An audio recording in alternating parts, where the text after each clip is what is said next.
Halo pejuang sembuh GERD anxiety dan psikosomatis.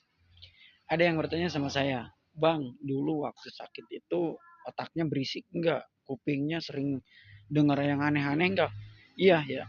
Jadi saya dulu teman-teman ketika saya menderita anxiety dan psikosomatis itu, otak saya itu berisik banget, berpikir yang hal aneh gitu kan. Bahkan telinga saya ini teman-teman berdenging mendengarkan yang memang kayaknya ada dan enggak gitu suaranya. Padahal kita perhatikan nih, sebentar aja, ini suara apa gitu, kok aneh gitu suara yang hadir itu di telinga kita. Jadi entah dari mana datangnya, otak berisik dan suara berdenging itu selalu muncul ya teman-teman di kita gitu selaku penderita anxiety, GERD dan psikosomatis. Nah, saya pun merasakan demikian, namun jangan kaget teman-teman.